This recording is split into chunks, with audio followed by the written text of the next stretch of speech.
askar, tapi karena beliau tidak bisa bahasa Arab dan bahasa Inggris, alhamdulillah itu ada jamaah Indonesia perempuan yang mendekat karena waktu itu jam 2 pagi. Ternyata ketika dibawa itu berceceran darah dari tubuhnya.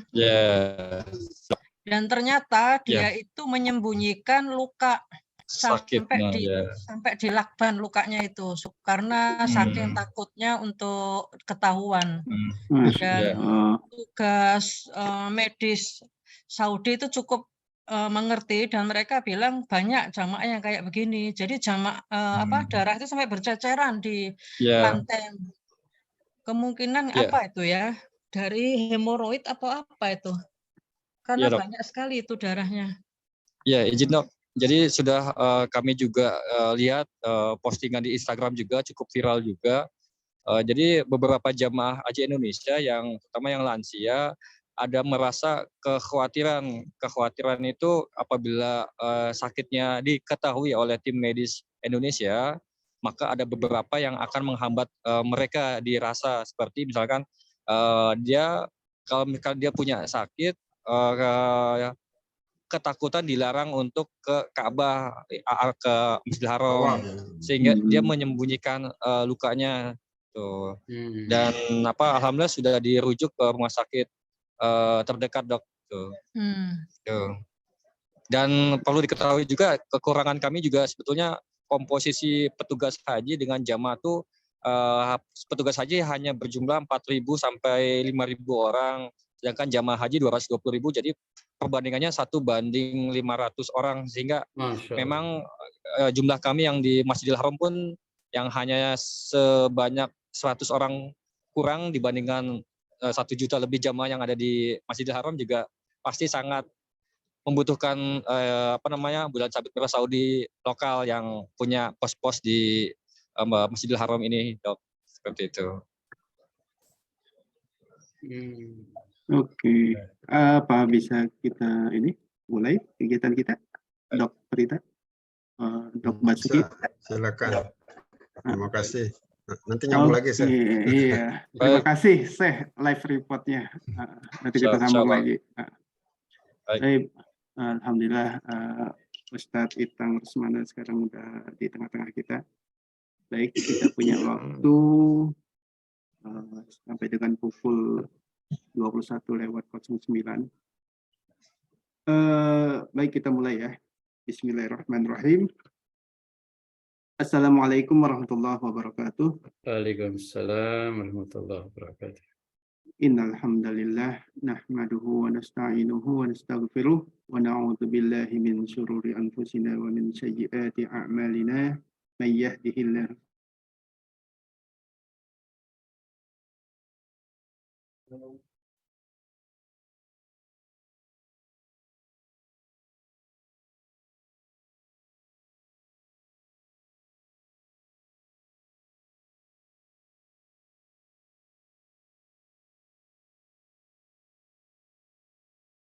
Halo.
Afwan, terputus ya saya ya. Halo, assalamualaikum. Waalaikumsalam. Iya Saya Pak. terputus ya.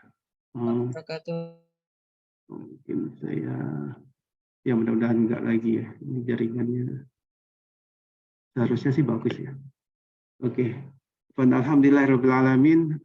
Segala puji bagi Allah yang telah mempertemukan kita kembali pada kajian Rabawan Yayasan Zizkes BSMI. Alhamdulillah telah hadir di tengah-tengah kita Ustadz Itang Rusmana LCMA MH pada kesempatan malam hari ini. Insya Allah kita akan sama-sama mendengarkan tema keutamaan 10 hari pertama Zulhijjah. Salawat dan salam tak lupa kita aturkan pada junjungan kita Nabi Muhammad Sallallahu Alaihi Wasallam serta keluarganya, para sahabatnya, dan insya Allah seluruh pengikutnya yang senantiasa menjalankan sunnah-sunnah beliau. Baik, untuk menghemat waktu, marilah sama-sama kita buka kajian Rabuan malam hari ini dengan lafaz basmalah. Bismillahirrahmanirrahim. Kemudian kita lanjutkan ya dengan materi. Sebelum materi disampaikan oleh Ustadz Haji Itang Rusmana, sedikit profil singkat yang akan saya bacakan. Beliau adalah mudir sekaligus dosen di Ma'had Ali An-Nu'aimi. Kemudian beliau juga adalah Ketua Yayasan Sanggar Al-Quran Mardani 5.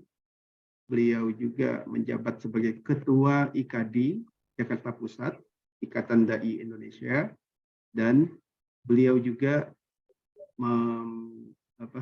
bertindak sebagai Wakil Ketua Komite Etik Syariah di Rumah Sakit Yarsi.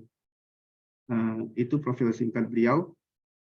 Selanjutnya, marilah sama-sama kita dengarkan kajian dari Ustadz Haji Itang Rusmana LC MH. Kepada Ustadz Itang, dipersilahkan. Ya. Bismillahirrahmanirrahim. Assalamualaikum warahmatullahi wabarakatuh. Waalaikumsalam warahmatullahi wabarakatuh. Innal hamdalillah nahmaduhu wa nasta'inuhu wa nastaghfiruh wa nastahdi wa natubu ilaih wa na'udzu billahi min syururi anfusina wa sayyiati a'malina may yahdihillahu fala mudilla lahu wa may yudlil fala hadiya lahu. Asyhadu an la ilaha illallah wahdahu la syarika lah wa asyhadu anna Muhammadan abduhu wa rasuluhu alladzi la nabiyya ba'dah. Allahumma salli wa sallim wa barik wa an'im ala hadzal nabiyyil karim imamil muttaqin sayyidil ghurril muhajjalin nabiyyina wa qudwatina wa uswatina wa imamina Muhammadin sallallahu alaihi wasallam alladzi ballagha ar-risalah wa addal amanah wa nasaha al-ummah wa jahada fillahi haqqa jihadih wa tarakana ala mahajjatil baydha'il gharra lailuha kanahariha wa la yazigu anha illa halik. Fasallillahumma wa sallim wa barik ala alihi wa sahbihi wa atba'ihi wa ansarihi wa junudih wa man ahya sunnatah wa nahaja nahja ila yaumil qiyamah, amma ba'd. Para asatiz yang dirahmati Allah Subhanahu wa taala, para dokter, para aktivis kemanusiaan Zikes BSMI yang dimuliakan Allah Subhanahu wa taala.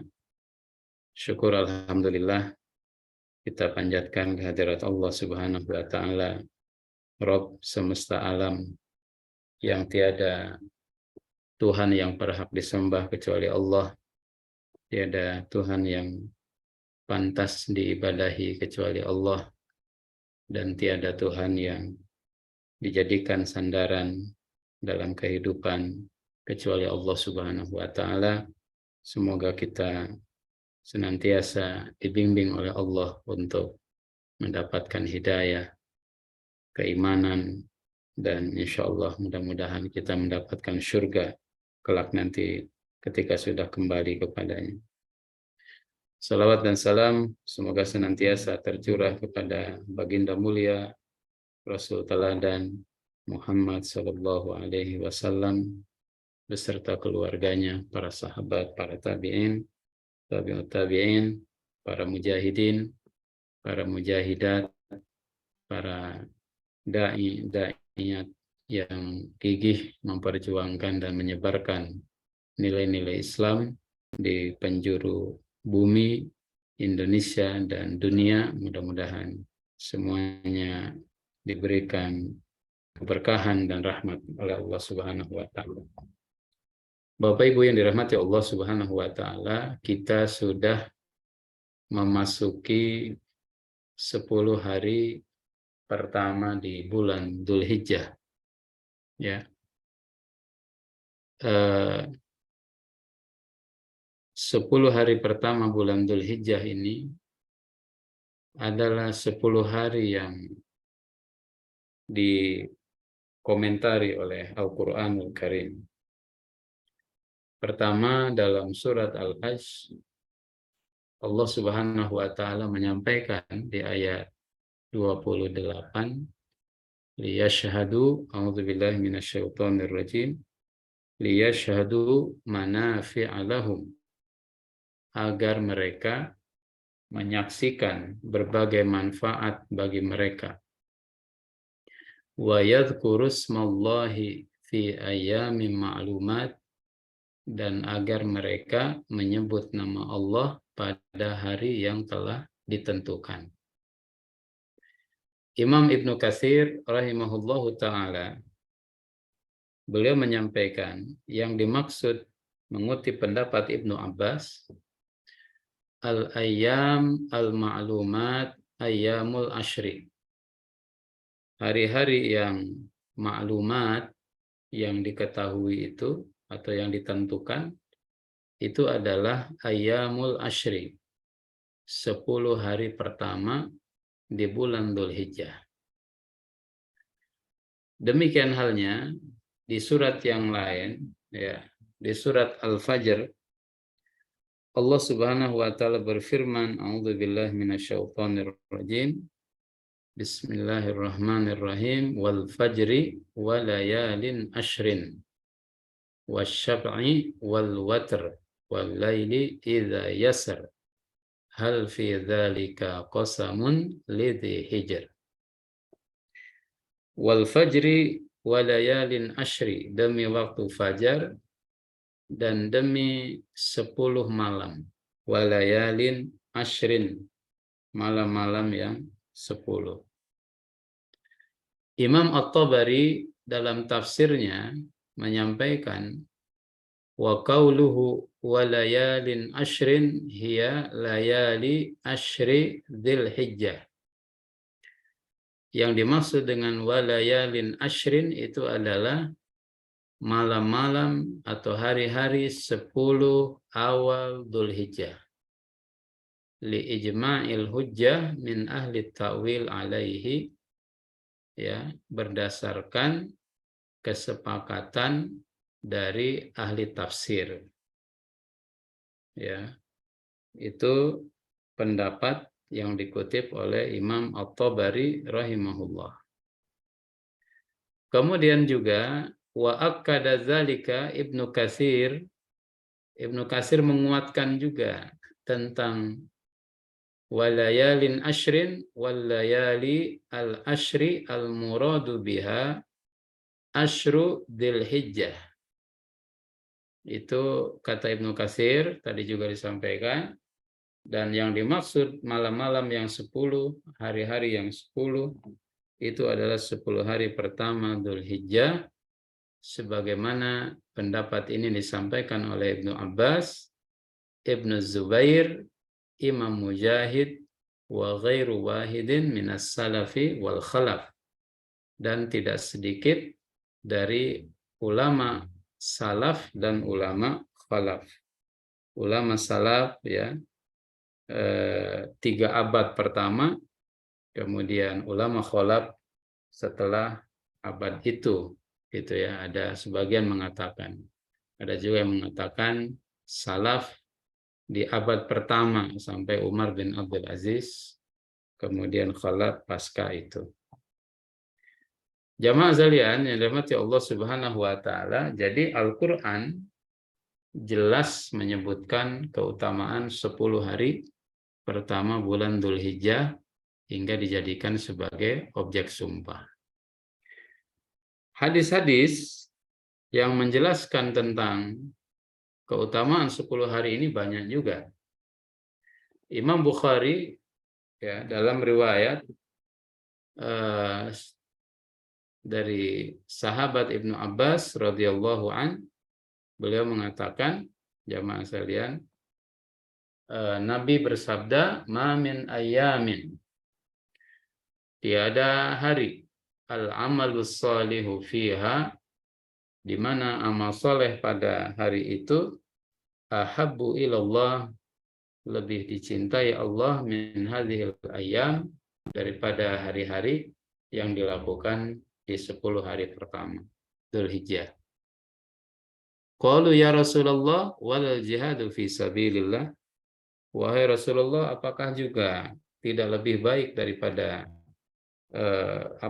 apakah juga dia lebih baik dari jihad fi sabilillah? Kata Nabi, walal jihadu fi sabilillah, ya, amal soleh di 10 hari pertama itu lebih hebat daripada jihad di jalan Allah, illa, kecuali rajulun kharaja binafsihi wa malihi. Ada orang yang berjihad, dia bawa diri, bawa nyawa, dan bawa harta, summa lam yarji min dzalika bisyai', kemudian dia tidak kembali dengan apapun, maksudnya hartanya habis, demikian juga nyawanya melayang. Subhanallah. Bapak Ibu yang dirahmati Allah Subhanahu wa taala, demikian juga riwayat Imam Ahmad dari sahabat Ibnu Umar dari Nabi Shallallahu alaihi wasallam, "Ma min ayyamin a'zam wala ahabbu ilallah", ya, tidak ada hari yang lebih utama, yang lebih Allah cintai, min hadhil ayyamil ashri, daripada 10 hari pertama ini, fa'aksiru fihinna minat tahlili wat takbiri wat tahmidi, maka perbanyak di hari-hari itu tahlil, takbir, dan tahmid. Ya, hari-hari yang istimewa, yang sangat luar biasa. Demikian juga dalam riwayat Jabir Ibnu Abdullah radhiyallahu an, maknanya sama, ya, jamaah sekalian.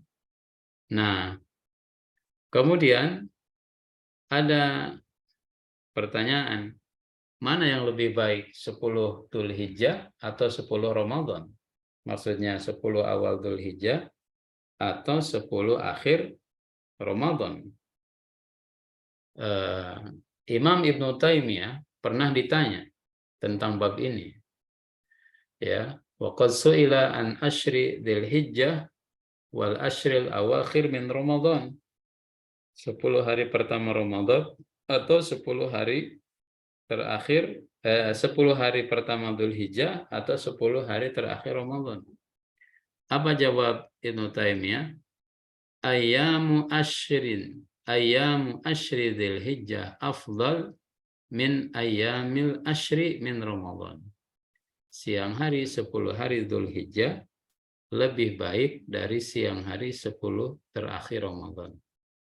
Wal layalil ashril awakhir, sementara malam-malam 10 hari akhir Ramadan afdal min layali al-ashri Dzulhijjah, daripada 10 hari pertama Dzulhijjah.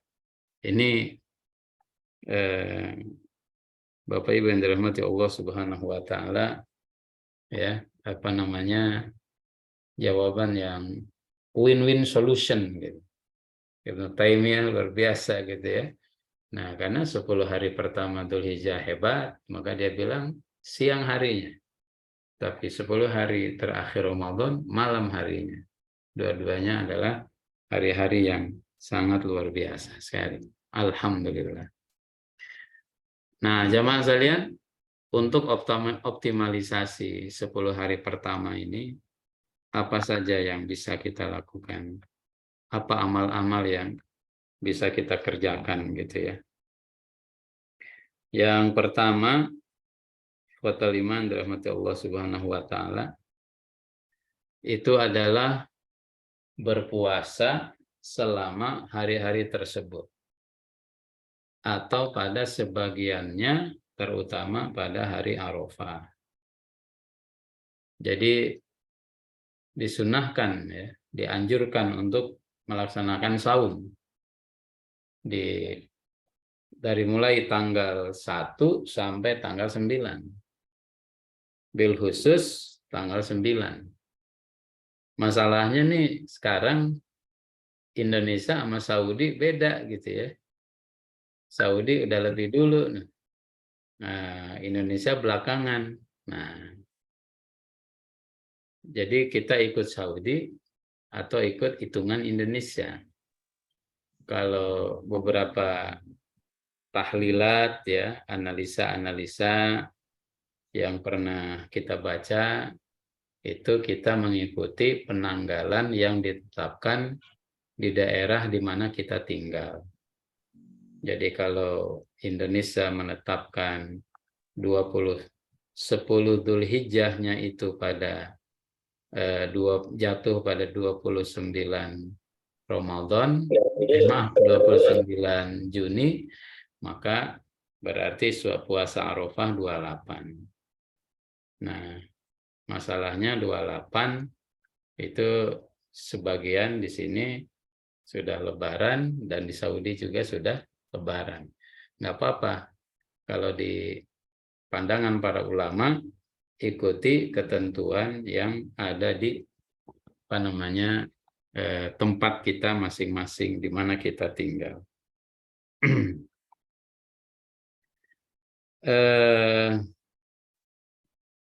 Maka wa yustahabbu siyamu asyri dzulhijjah.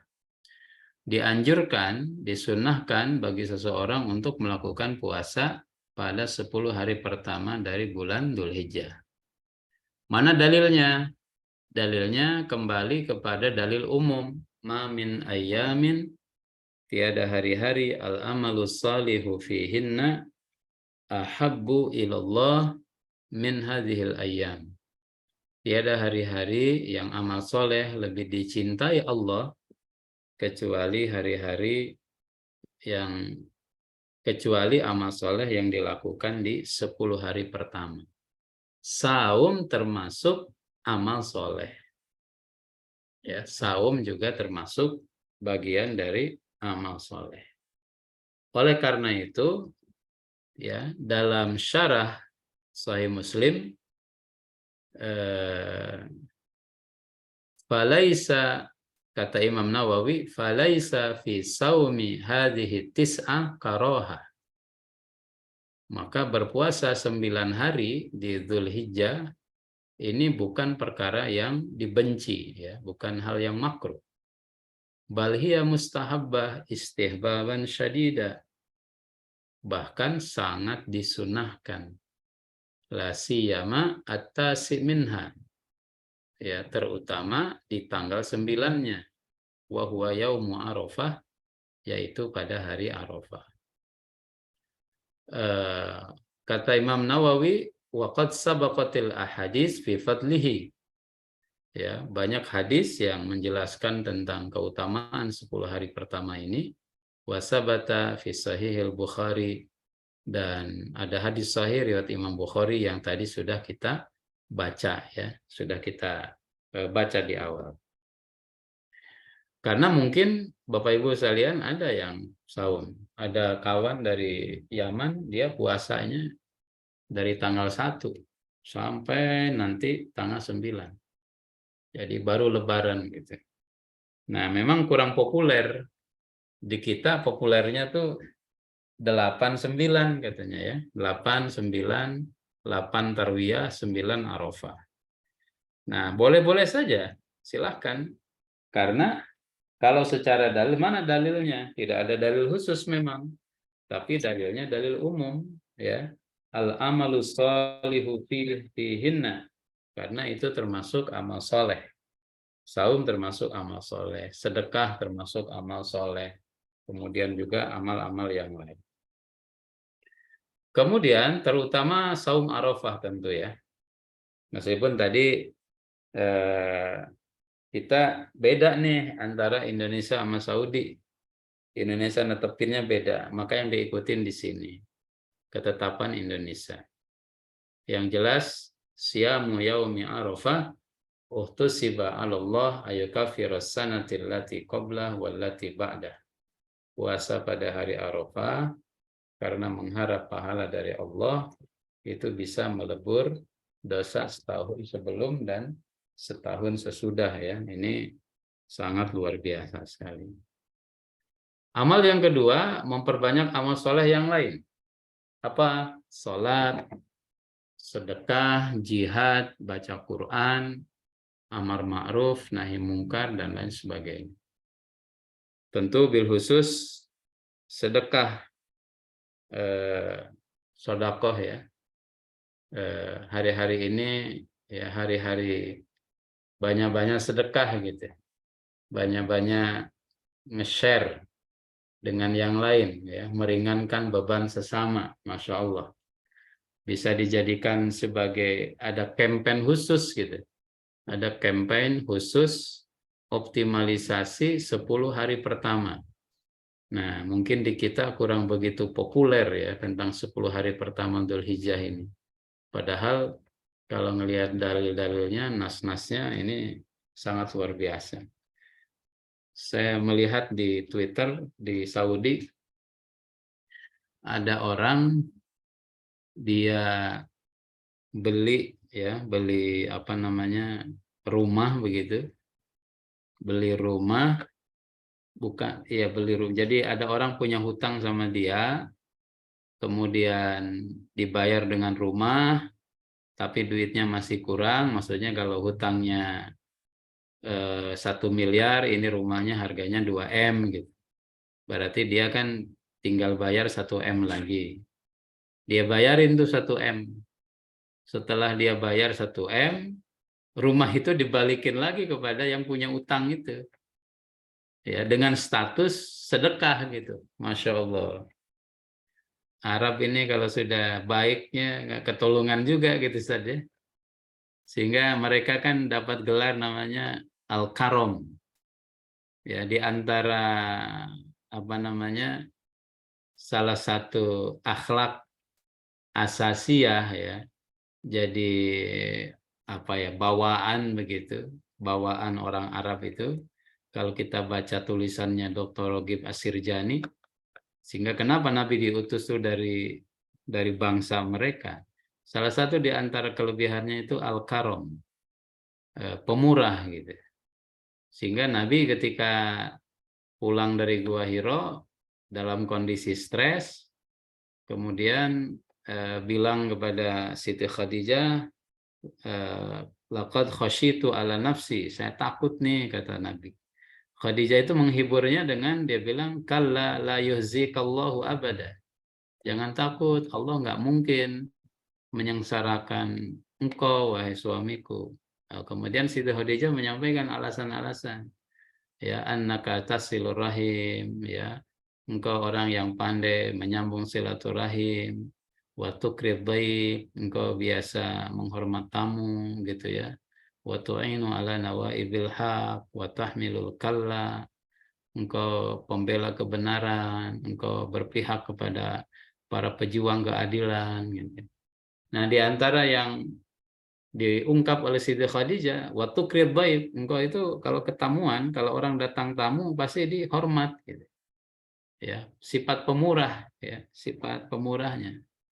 Nah, jamaah sekalian dirahmati Allah, ini di 10 hari pertama ini sifat pemurah kita mesti lebih digaungkan ya.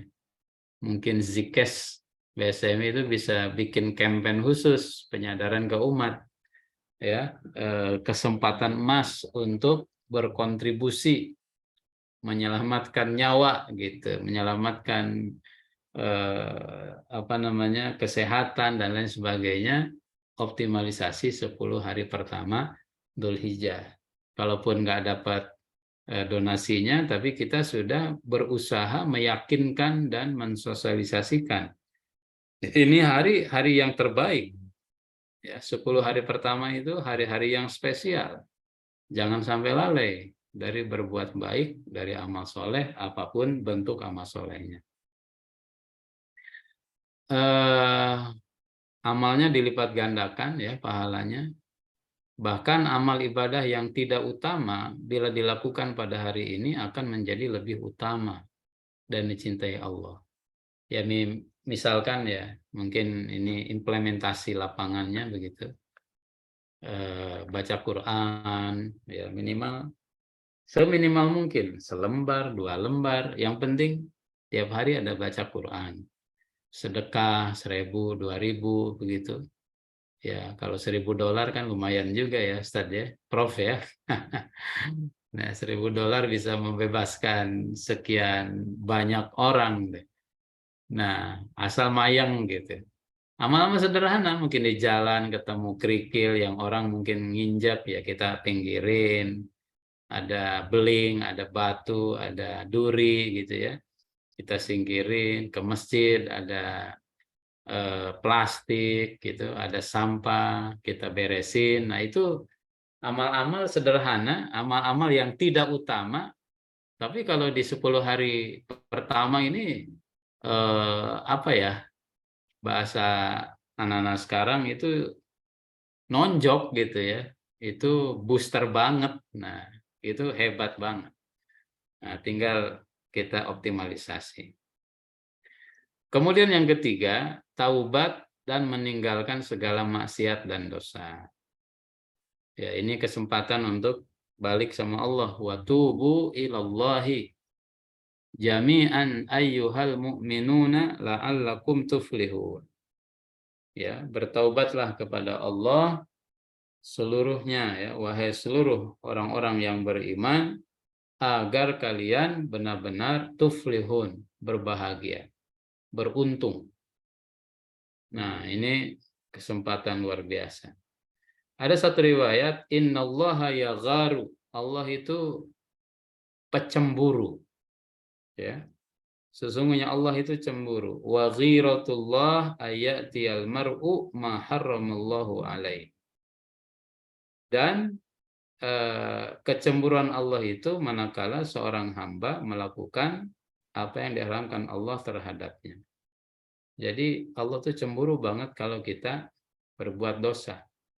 Kayak misalkan seorang suami cemburu kalau istrinya kok asik dia ngobrol sama laki-laki yang lain. Kok dia nyaman gitu dibonceng oleh laki-laki yang lain. Nah, di kita memang nyaman juga ibu-ibu yang naik Gojek sama Grab. Wah, itu jangan, ya memang hari ini mungkin sudah sangat longgar sekali gitu ya. Allah itu cemburu ketika orang berbuat maksiat. Nah, tapi juga ada hadis riwayat Imam Bukhari, Allah itu sangat bahagia sekali ya ketika orang kembali kepada Allah. Orang taubat kepada Allah Subhanahu wa taala. Oleh karena itu ya, kenapa orang ketika maksiat gitu tidak langsung dihukum, tidak langsung disanksi.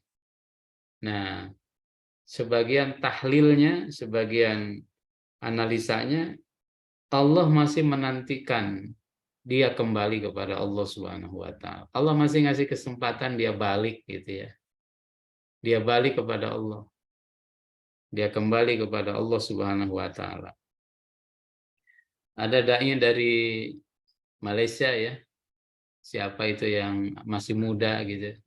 Terakhir kita lihat di YouTube, Masya Allah, beliau mendakwahi seorang perempuan yang badannya itu tato semua, bukan hanya badannya, mukanya aja bertato, Masya Allah.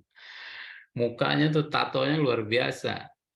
Yang ditindik bukan hanya kuping, hidung ditindik, kemudian bibir juga ditindik, lidah juga pakai tindik, Masya Allah.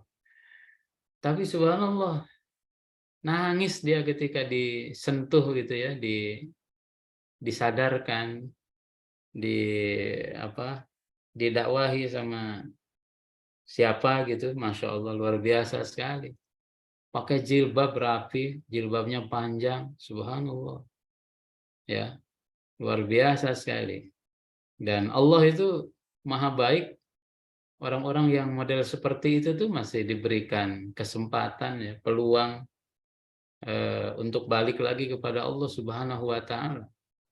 Kadang kalau kita sebagai manusia jangankan sudah seperti itu gitu. Ada karyawan yang mengecewakan, kita suruh nggak nurut. Mungkin nggak nurutnya bukan nggak mau, tapi karena lupa, karena apa gitu. Wah, itu udah divonis macam-macam.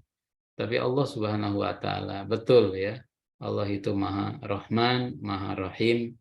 Bismillahirrahmanirrahim. Maha Pengasih lagi Maha Penyayang. Di antara bentuk kasihnya, Allah masih membuka pintu hidayah bagi siapapun yang ingin kembali kepada Allah Subhanahu wa taala. 10 hari pertama optimal. Kemudian amal yang lain yang perlu dioptimalisasi itu adalah takbir dan zikir pada hari-hari ini. Ada hadis mengatakan, ada di ayat ya, wa yadhkuru smallah fi ayyamin ma'lumat. Supaya mereka menyebut nama Allah pada hari-hari yang telah ditentukan itu. Ahli tafsir menafsirkan 10 hari pertama Dzulhijjah. Kemudian ya, dalam hadis fa'aksiru fihinna minat tahlil wa takbir wa tahmid. Perbanyak tahlil, takbir, tahmid. Yang seperti apa? Ya takbiran, kalau bahasa orang Indonesia itu takbiran gitu. Jadi sudah boleh takbiran dari tanggal 1. Bahkan fa'aksiru fihinna, perbanyak. Allahu akbar, Allahu akbar, Allahu akbar. La ilaha illallah, wallahu akbar. Allahu akbar walillahil hamd. Nah, begitu jamaah sekalian. Gitu, itu dari mulai tanggal 1 Dzulhijjah sampai nanti tanggal 13. Subhanallah gitu. Nah, ada riwayat Imam Bukhari menuturkan Ibnu Umar, Abu Hurairah apabila mereka ke pasar di 10 hari pertama Dzulhijjah, mereka takbir dan orang-orang pasar ikut takbir. Ya. Subhanallah. Ya, di kita belum ada nih, belum ini ya, belum tersosialisasi gitu, belum populer lah. Ya, padahal ini sunnah yang diajarkan oleh Allah Subhanahu wa taala ya, untuk dioptimalisasi. Fa'aksiru fihinna minat tahlil wa takbir wa tahmid. Ini jamaah sekalian. Maka waktu senggang, waktu lapang di kantor ya, kemudian di kendaraan, di mana gitu, di 10 hari pertama ini ya kita hidupkan dengan takbir, tahlil, takbir, tahmid. Subhanallah, inilah sunnah-sunnah yang hari ini mungkin mahjurah, banyak yang ditinggalkan, sunnah yang tertinggal ya, karena ketidaktahuan. Kemudian amal yang lain apa? Berkurban pada hari raya kurban dan hari-hari tasyrik. Ini udah kita bahas ya. Wa qad sabata anna nabi dhuha bi kabsyaini amlahaini aqranaini. Nabi kurban dengan menyembelih 2 ekor domba jantan berwarna putih bertanduk, dan Nabi sendiri yang menyembelihnya. Ya, biyadihi wasamma wa kabbar. Sebelum menyembelih Nabi baca bismillah, bismillahi, Allahu akbar. Nah, jamaah sekalian dirahmati Allah, hari raya kurban. Ada hadis yang lain juga yang menyatakan amal terbaik yang dilakukan yauman nahri min ihraqid dami. Afdalul a'mal fi ayyamin nahri min ihraqid dami, tidak ada amal terbaik pada hari raya Idul Kurban kecuali menyembelih binatang kurban. Ya. Fa innaha taqa'u 'alallah qabla ayyaqa'a 'alal ardi. Pahalanya sudah diterima Allah sebelum darahnya menetes ke bumi. Fatibu fiha nafsan, maka bersuka hatilah. Ya, bersuka hatilah, berbahagialah. Jangan mikirin, wah ini kurban saya kan kambingnya harga 5 juta nih. 5 juta kalau dipakai modal lumayan gitu. Itu nggak usah dipikirin. Fatibu fiha nafsan, ya berbahagialah kata Nabi. Ya bersenang-senanglah gitu ya. Alhamdulillah bisa ibadah. Nanti diganti lagi oleh Allah Subhanahu wa taala dengan amal yang atau dengan rezeki yang lebih barokah ya. Rezeki yang lebih manfaat dan lain sebagainya. Nah, jamaah sekalian dirahmati Allah, dan kurban terus-menerus sampai hari tasyrik ya. Ini juga sudah kita bahas, bagi yang mau berkurban maka dilarang mencabut atau memotong rambut, kuku. Ya, idza ra'aitum hilala dzilhijjah wa arada ahadukum ayyudhhiya falyumsik an sya'rihi wa adfarihi. Apabila mau korban, ya, sudah melihat hilal bulan Dzulhijjah dan salah seorang di antara kamu ingin kurban, hendaklah dia menahan diri dari motong rambut dan kuku.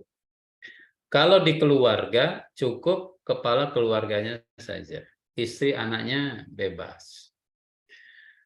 Nah, itu karena ada riwayat ya, satu rumah, satu kambing gitu. Atau satu keluarga, satu ekor kurban. Tidak mesti ini nama anak, ini atas nama istri, anak pertama, anak kedua, nggak mesti begitu.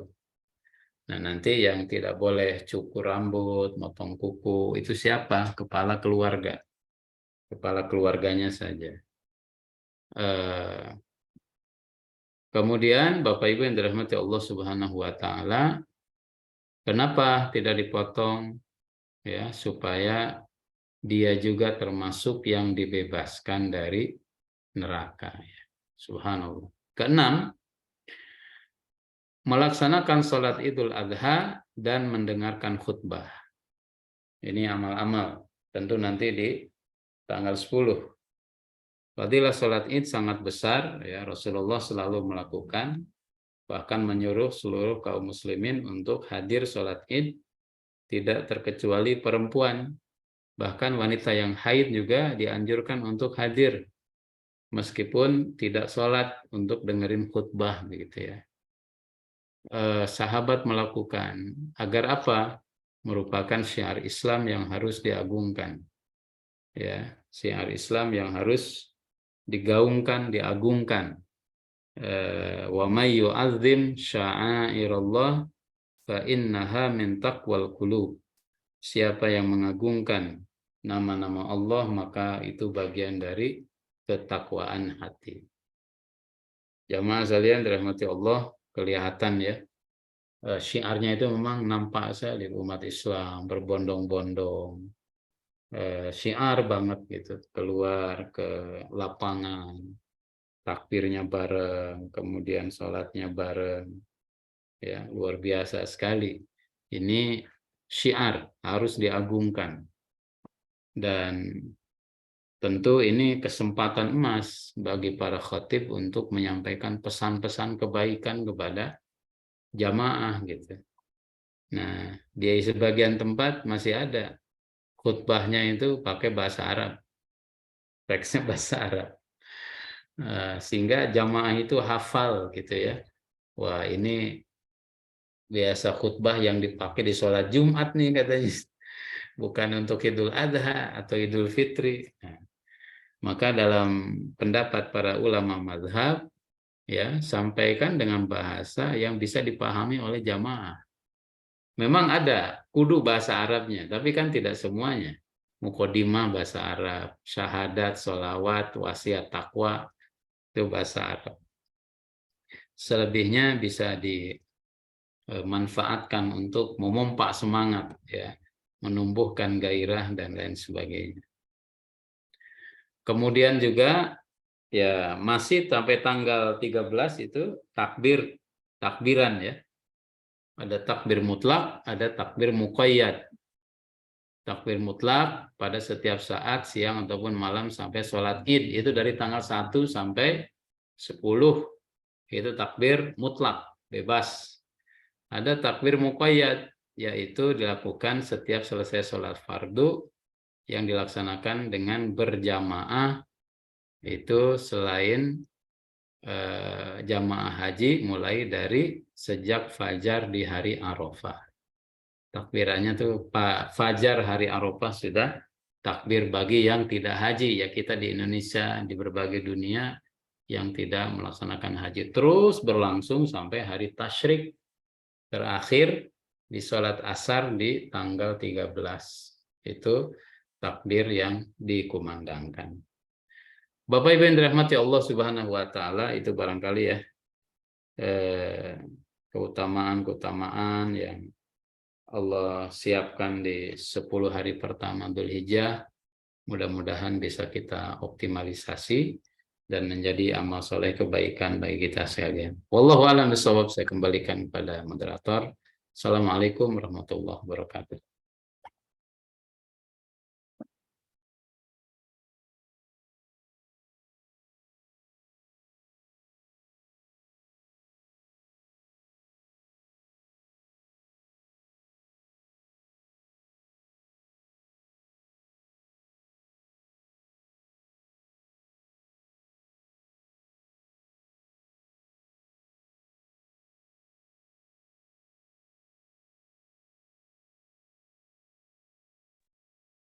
Afwan, sepertinya saya terputus di menit-menit terakhir. Ustadz. Monggo Ustaz, saya sudah selesai Ustaz.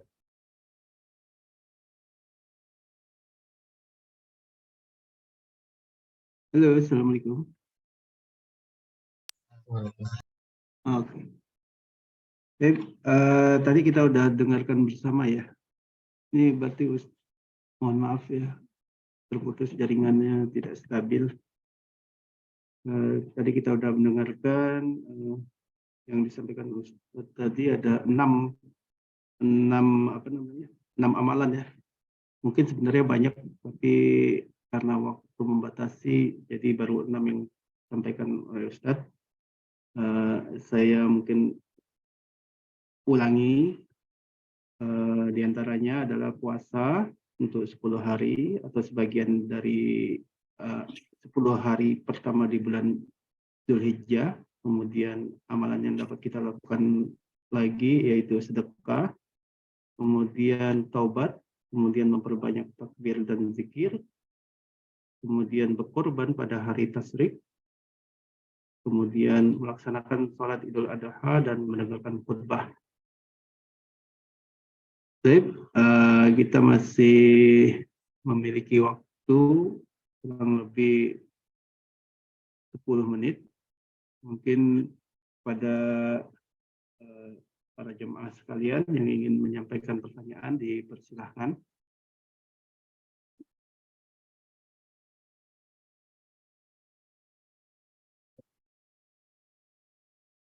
Alhamdulillah.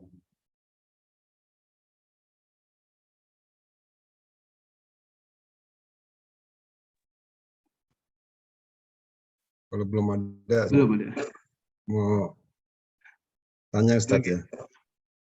Silakan Dr. Basuki. Ya, alhamdulillah. Suara saya dengar ya? Iya, Ustaz. Terdengar. Siap, Prof. Jazakumullah khair Ustaz Itang, subhanallah ya. Jadi memang mengingatkan kita bahwa pentingnya 10 Dzulhijjah. Sebenarnya kita ini kan banyak ulama, banyak pesantren ya. Apakah ada pengaruh mazhab atau apa di kita itu tidak terlalu populer dibandingkan Hari Raya Idul Fitri ya. Saya memang di Timur Tengah itu kalau Idul Adha itu liburnya sampai 2 pekan ya kalau nggak salah. Bahkan kantor tuh bisa sepekan gitu. Di kita libur nambah sehari aja udah ribut ya. Apa karena kita itu apa ya, pengaruh apa Ustaz, sehingga kita tuh kok nggak seperti di Timur Tengah gitu, apa masalah mazhab atau apa gitu. Itu dari saya gitu pertanyaannya. Yang kedua saya mau komentar. Jadi kita kalau dari segi kesehatan, saya bersyukur sekali bahwa ajaran Islam itu sebetulnya membuktikan kebenaran apa ilmu yang kita pelajari gitu. Jadi kita tuh seharusnya kalau kita mengamalkan ajaran Islam dalam konteks Idul Adha ini, sebetulnya orang Islam itu sehat-sehat ya Ustaz ya. Tapi negara kita yang mayoritas, ini komentar saya, yang mayoritas Muslim, itu memang angka stuntingnya nomor 2 di ASEAN. Di bawah sedikit daripada Timur-Timur. Jadi kita angkanya 24%. Padahal itu kalau kita makan daging gitu ya, itu masalah stunting selesai gitu. Kita bersyukur ada syariat Islam, paling enggak umat Islam itu tiap tahun sekali makan daging gitu. Gitu. Terus yang kedua itu memang kalau saya lihat angka stunting yang tinggi itu di daerah sana Ustaz, NTT. Yang kalau saya analisis itu nggak terlalu banyak ya umat Islam di sana ya. Gitu. Dia sangat tinggi sampai mencapai 40%. Jadi sebetulnya kita dengan ajaran Islam itu tertolong gitu. Paling nggak kita makan protein hewani setahun sekali, dan itu akan menghilangkan stunting. Walau indahnya sih sebetulnya paling nggak kan konsumsinya bisa sebulan sekali. Cuma kan mahal harga daging sapi dan kambing, Ustaz. Sehingga konsumsi protein kita itu rendah kalau dibandingkan negara-negara sekitar ASEAN juga. Jadi mungkin 1/3 dari konsumsi daging di dunia. Maksud saya, sepertinya ajaran Islam ini mungkin karena kebodohan kita ya, kita nggak paham, tidak mengerti bagaimana menerjemahkan dalam kehidupan sehari-hari, sehingga kita ini hanya ritualnya aja gitu. Jadi kalau khutbah Idul Adha itu kan ceritanya tentang Nabi Ibrahim kan gitu ya, dan anaknya. Jadi sebetulnya kalau kita ambil untuk kehidupan kita sehari-hari, itu maknanya luas sekali untuk kekuatan umat Islam sebetulnya. Komentar saya Ustaz begitu. Apakah tadi kembali ke yang pertama tadi itu apakah karena mengapa ya? Jadi Idul Adha itu nggak terlalu populer di negeri kita. Apa karena kita mazhabnya berbeda dengan Timur Tengah atau bagaimana Ustaz? Ya. Wallahu a'lam bishawab ya. Yang pertama ya di Indonesia lebih semarak Idul Fitri ya. Bahkan sampai ada tradisi mudik yang menguras energi yang sangat luar biasa sekali. Tidak salah sebetulnya, dua-duanya syiar begitu. Nah, karena mungkin kalau Idul Fitri ada puasa dulu 1 bulan, mungkin Prof ya. Kemudian setelah itu kerasa banget gitu perjuangannya gitu ya. Sehingga ketika Lebaran itu jadi sangat luar biasa. Nah ini kebalik juga, kawan-kawan atau dosen-dosen kami kalau di Saudi bilang tidak ada tuh kalau Idul Fitri ya kayak di kita gitu ya. Mereka setelah sholat Id ya udah kelar gitu, selesai. Iya. Mereka bilang kami kembali ke rumah masing-masing, udahlah tuntas gitu ya. Nah ini mungkin perbedaan penerangan ya, budaya, kemudian juga tradisi di berbagai negara. yang beda antara kita dengan tempat-tempat lain. Atau di sana memang kalau haji kerasa banget ya. Kerasa banget dalam artian ada syiar, khusus di Saudi sendiri. Saudi sendiri tentunya ada sekian juta jamaah yang hadir dari berbagai negara, mengerahkan mungkin sekian juta panitia atau sekian ratus ribu panitia, pengamanan turun, kesehatan juga turun, dan lain sebagainya. Ini ibadah yang sangat kolosal sekali. Jadi kerasa, kalau di sana mungkin kerasa banget gitu ya, karena spotnya ada di situ, tamu-tamunya, dan lain sebagainya. Ya, barangkali perlu penjelasan terus kepada jamaah, ya, kepada umat. Bahkan di sini liburnya cuma sehari kalau disepakati bareng-bareng ya. Cuman tahun ini ditambah 2 hari Ustadz. Nah, jadi total 3 hari. Iya, tahun ini spesial nih, 3 hari ya, Bu Dokter. Tapi kita tidak berharap beda Spesial terus 2024. ya.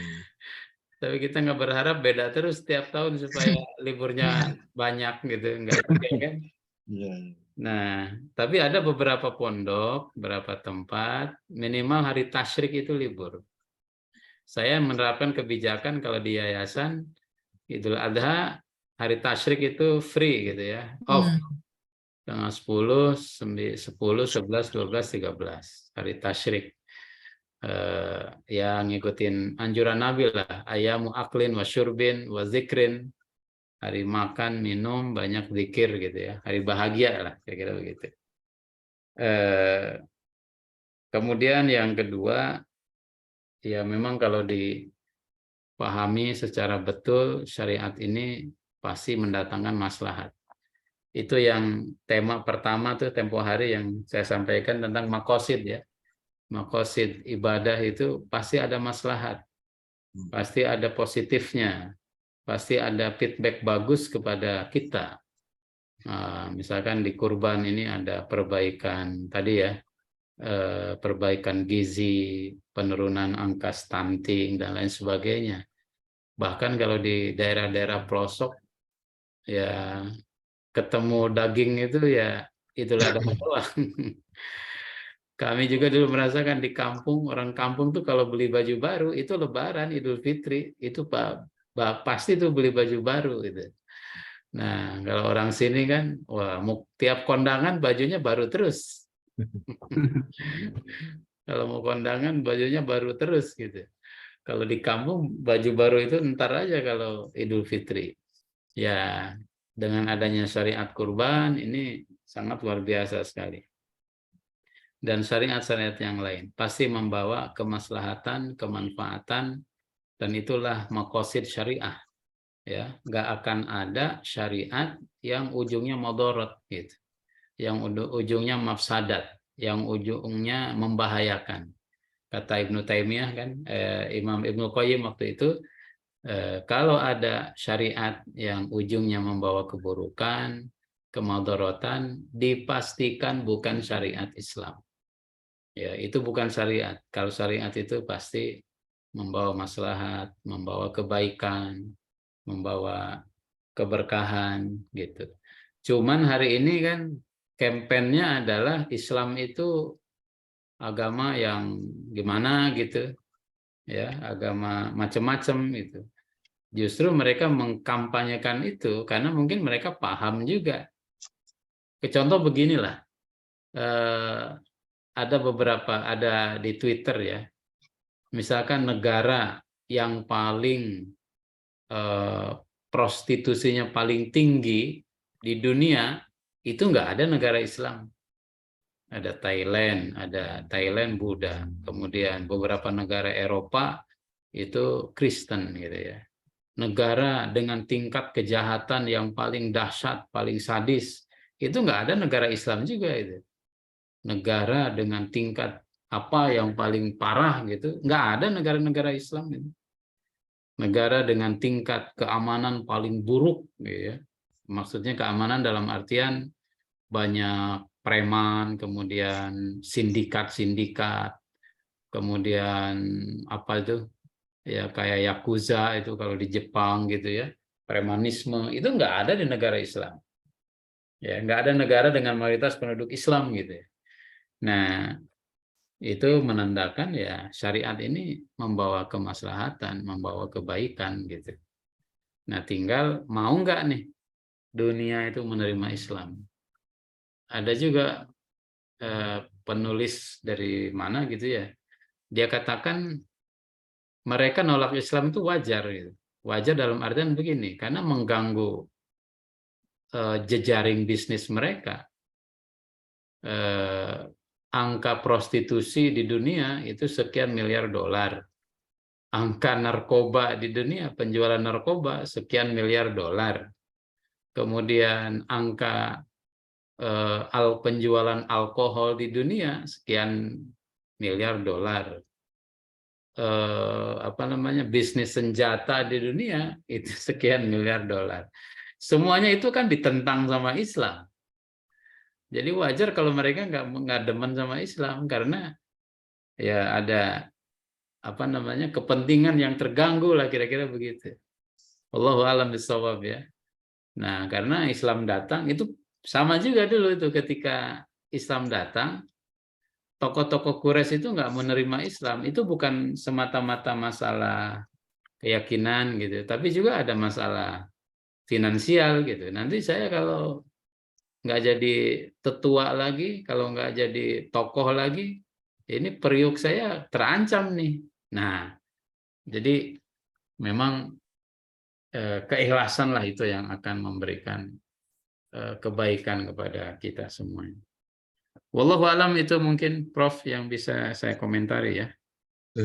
Saya sepakat ya, semua syariat itu berujung kebaikan, kemaslahatan kepada seluruh umat manusia. Wallahu a'lam bishawab. Jazakallah khair, Ustaz. Barakallah. Jazakallah khair Ustaz atas jawabannya. Teman-teman semuanya, para jamaah kajian Rebuan, kita udah nyampe di penghujung kajian kita ya. Tapi sebelumnya Tad, boleh tanya tentang fikih sedikit ya Tad ya, buat kita biar paham aja, dijawab singkat aja Tad. Ya. Ini boleh nggak Ustadz, kurban itu diatasnamakan untuk orang yang sudah meninggal? Ya, kalau nazar boleh, sepakat para ulama. Kalau ada almarhum nazar tapi belum sempat ditunaikan, ya ulama sepakat itu harus dibayarkan nazarnya. Kalau nggak nazar, Imam Ahmad mengatakan boleh. Ya, Imam Ahmad mengatakan boleh, dia mengkiaskan dengan sedekah. Sedekah yang lain sama, kalau untuk almarhum dibolehkan. Maka kurban pun dia katakan boleh, silakan. Wallahu a'lam bishawab. Itu yang Anda baca. Wallahu a'lam. Baik Ustaz. Jazakallah Ustaz. Afan. Baik Ustaz, sebelum kita tutup mungkin kita mohon perkenannya Ustaz untuk membacakan doa. Kita ada beberapa ada titipan Ustaz, mohon doakan almarhum Hajah Iin dari sini binti Sastra Mijaya. Beliau adalah ibu mertua dari Bapak Izzuddin, donatur kitab Jizkes BSMI kita Ustaz. Baik Ustaz, silakan Ustaz. Ya. Bismillahirrahmanirrahim. Alhamdulillahirabbil alamin. Hamdan yuwafi ni'amahu yukafi'u mazidah. Allahumma salli wa sallim wa barik ala Muhammad wa ala alihi wa sahbihi ajma'in. Rabbana ighfir lana wa liwalidina warhamhuma kama rabbawna shighara. Rabbana ighfir lana wa li ikhwanina alladhina sabaquna bil iman wa la taj'al fi qulubina ghillan lil ladzina amanu rabbana innaka ra'ufur rahim.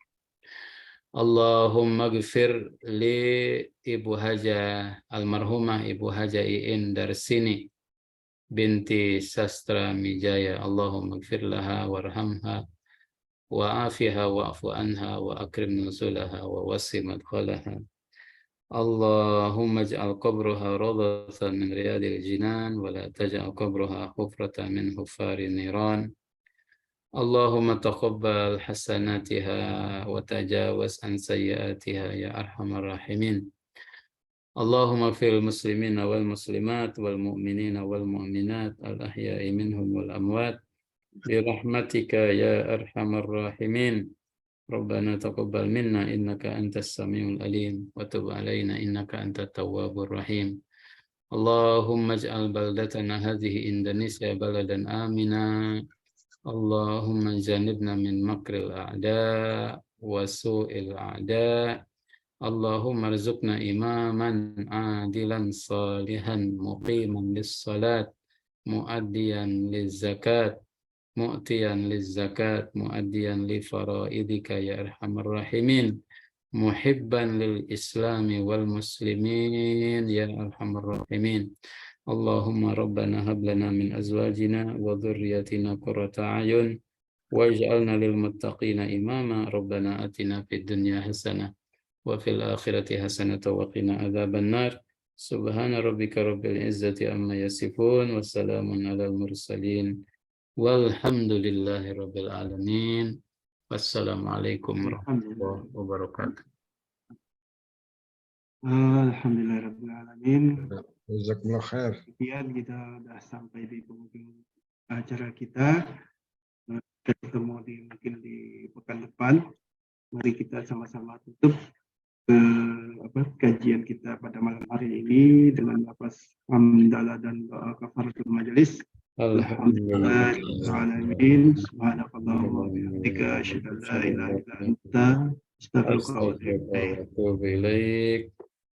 Saya sebagai moderator mohon maaf apabila salah kata dan salah perbuatan. Assalamualaikum warahmatullahi wabarakatuh. Waalaikumsalam warahmatullahi wabarakatuh. Jazakumullah khair.